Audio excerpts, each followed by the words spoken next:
Next up, we've got the West London derby between Fulham and Chelsea.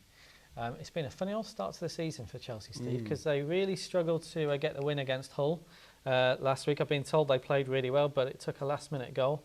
And then we kind of saw a game of two halves from them in midweek, didn't we? Away to Sunderland when they started played really well slowly. at home against Hull, I've got to say. No. I think I got biased information on that one, to be honest with you. Not quite sure. When you take into consideration exactly what Hull are and the team that Hull are, I'm still not. Well, I'm not convinced by the diamond. I think he tinkered with it a little bit the other night.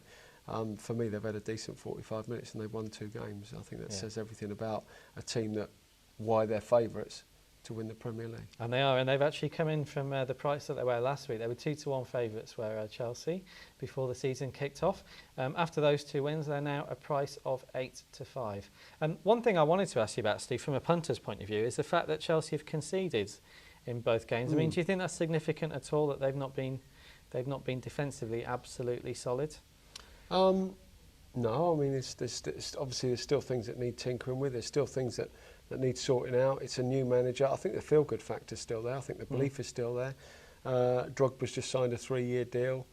It's going to be absolutely imperative that he plays well this year, and he looks like he's going to. So I think things are okay. I mean, it's plateaued off, hasn't it, at Chelsea? You know, we had the incredible rise, and there was always going to be a time when they couldn't keep going on the way they were. Things weren't going to be like that, but they would find out who they could rely on, who the players were that got them there, and who were going to keep them there. I think that's where we are. Yes. I'm not sure. There might be possibly one more player to come into that club before the transfer deadline, and I don't think they'll be feeling pretty good about themselves, I think. Another club that maybe have plateaued a little bit are Fulham, because they did really, really well last year, didn't they? And they've got into Europe. But you wonder if they're going to be able to match that in the league, and we talked about that a little bit last week. Having said that, they did do well in this sort of game last year, didn't they? So that will give them confidence. Well, they're well organised. They're difficult to play against. They're well organised. They work hard. They've got a threat. There's no doubt about that. Andy Johnson is a threat up front.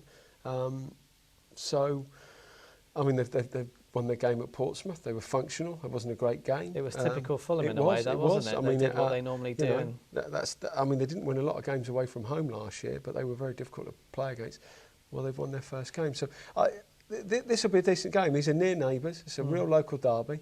It'll be a very decent fixture. You just get the feeling that the way that Chelsea are at this stage, they tend to win close games. They do indeed. I suppose betting-wise, just finally on Chelsea, they might win it, but 8-13. Yeah, it's just a tad short, isn't it, against a very functional, decent side. Yeah. But you don't want to go against them, do you? Exactly. So it's really, really tough. That's the conundrum. Yeah, if Chelsea were 4-5, I might be interested, but I think 8-13 is quite short.